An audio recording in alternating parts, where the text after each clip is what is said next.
Hello दोस्तों, मैं प्रज्वल गौर। और मेरे इस वीडियो में आप देखोगे कि फोरियर सीरीज अगर आपको फाइंड करनी है कौन से भी फंक्शन के लिए, और आपको जो इंटरवल दिया है वो है -π to π, यानी आपका जो फंक्शन है वो इस इंटरवल में बाउंडेड है। ठीक है, हमने पिछले वीडियो में देखा था कि अगर आपका फंक्शन 0 to 2π में बाउंडेड है तो वो आप कैसे सॉल्व करोगे। इस वीडियो में हम देखेंगे कि -π to π में कैसे होता है। चलिए शुरू करेंगे। आप जनरली फोरियर सीरीज के लिए ऐसे लिखते हो, function is equal to a0/2 plus summation of n equal to 1 to ∞ an cos nx plus bn sin nx, ऐसे आप लिखते हो जनरल।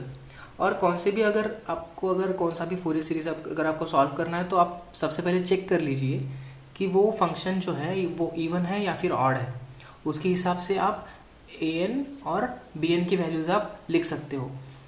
आपने मेरा इंट्रोडक्शन या फिर दूसरा वाला वीडियो देखा होगा, उसमें बताया था कि अगर फंक्शन इवन हुआ तो bn होता है 0, और अगर फंक्शन ऑड हुआ तो ये दोनों वैल्यूज़ होती है 0।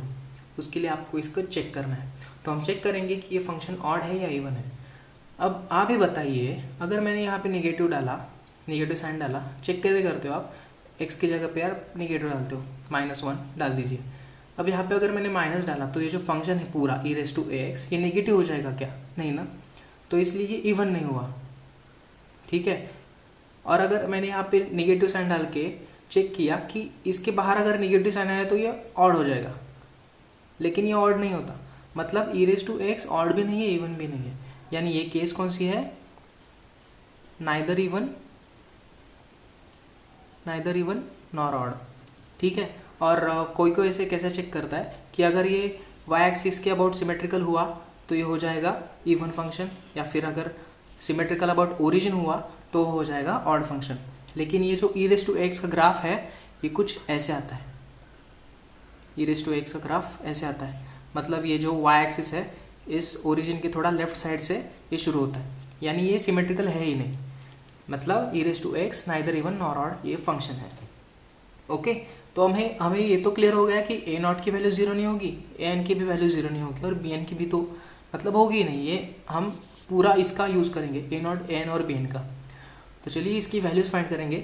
बहुत सिंपल है, आप खुद से सॉल्व करके वीडियो पॉज करके सॉल्व करो और बाद में फिर से प्ले करो। ठीक है, तो चलिए शुरू करेंगे। a0 की वैल्यू हम कैसे लिखेंगे? a0 is equal to 1/π integration of f(x) dx, और लिमिट्स लिखेंगे यहाँ के। ओके, ये फंक्शन लिख दिया मैंने e⁻x और dx। बस मुझे अब इसका इंटीग्रेशन लेना है, e⁻x/a, x का कोएफिशिएंट a, और मैंने लिमिट्स डाल दिए। अब ये कैसे आ जाएगा? e⁻a माइनस e⁻a, ये आता है यूलर्स फॉर्मूला से, आपको पता होगा, m1 में आपने सीखा होगा। और ये हाइपरबोलिक फंक्शन आ जाएगा 2 × sin h a⁻π/a।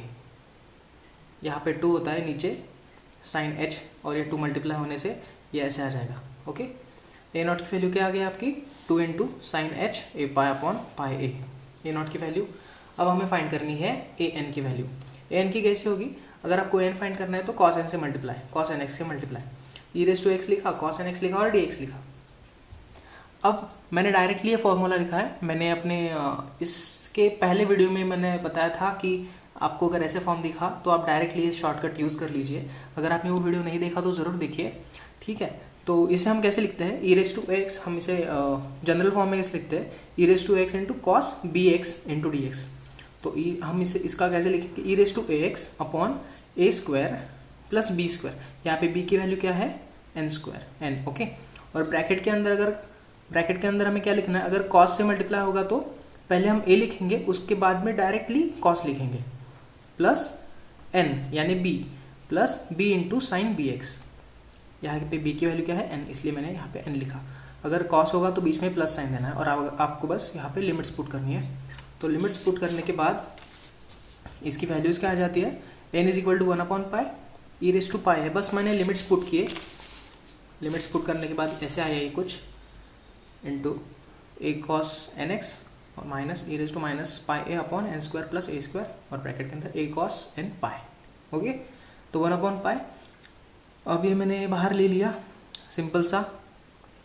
यहाँ से a cos nx बाहर आ जाएगा, और ये भी कॉमन है इसलिए ये भी बाहर।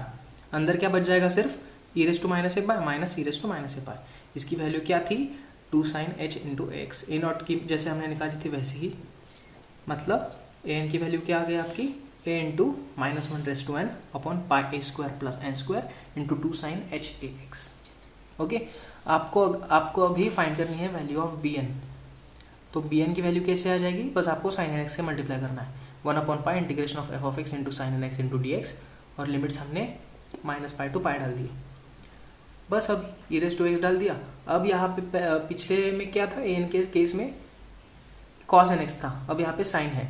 अब जब आपको साइन मिलेगा, ये तो टर्म जो है, ये जो टर्म है पहली वाली 1/पाई लिखा, 1/पाई, ये जो टर्म है पहली वाली वो सेम रह जाएगी, पीछे जैसे लिखी थी वैसे, e raise to x upon a square plus n square.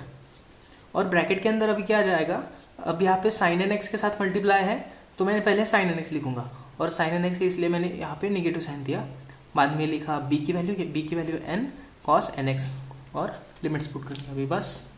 ठीक है, ये आ जाएगी इसकी ऐसी, बस मैंने लिमिट्स पुट करके थोड़ा ये कॉमन ले लिया, ये कॉमन लिया। अभी इसका फिर से क्या आ जाएगा, 2 into sine h into x, right. यानी बी एन की वैल्यू क्या आ गई, -n -1/n क्यों आ गया, क्योंकि cos एन एक्स की वैल्यू, मतलब अगर मैंने cos की जगह n की जगह मैंने 1 डाल दिया और n है, cos की जगह अगर मैंने 2 डाल दिया, सॉरी ये पाई, n की वैल्यू मैंने 1 डाल दी, 2 डाल दी, cos पाई क्या होता है -1, cos 2 पाई क्या होता है 1। यानी जब ये इवन पावर आ जाएगी तो इसकी पॉजिटिव वैल्यू आएगी, और जब ये ऑड पावर आ जाएगी तब इसकी वैल्यू निगेटिव आ जाएगी।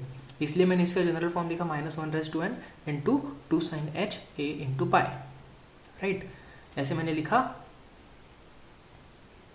अभी यहाँ पे बाहर निगेटिव साइन आ जाएगा। अभी आपको ए रेज टू एक्स आप जनरली लिख लोगे वैसा ही, a0/2, यानी a0 की वैल्यू क्या थी अपनी, a0 की वैल्यू ये थी, a0/2 अगर मैंने किया तो ये 2 कैंसिल, यानी बच जाएगा sine h into a pi upon pi a, मैंने वो लिख दी, plus summation of n equal to 1 to infinity summation of a n की वैल्यू क्या थी अपनी ए एन की वैल्यू ये थी 2 a इंटू -1/n, सॉरी दिख नहीं रहा होगा, ये होगी अपनी ए की वैल्यू। मैंने ए की वैल्यू यहाँ पे लिख दी, माइनस क्यों, क्योंकि यहाँ पे बी एन की वैल्यू माइनस से शुरू होती है, माइनस बी एन की वैल्यू। ये बस मैंने आगे सिंप्लीफाइड फॉर्म में लिखा है, ये 2 साइन एच है ये कॉमन लेके, ठीक है। तो ये बस मैंने बाहर ले लिया और अंदर ये वाली ब्रैकेट कॉमन रह गई। ये बहुत ही सिंपल न्यूमेरिकल था, थोड़ा शुरू करना था इसलिए सिंपल से शुरू किया। अगला वीडियो में थोड़ा और हार्ड लेवल का डालूंगा, मतलब क्वेश्चन जो होगा वो थोड़ा अच्छा होगा।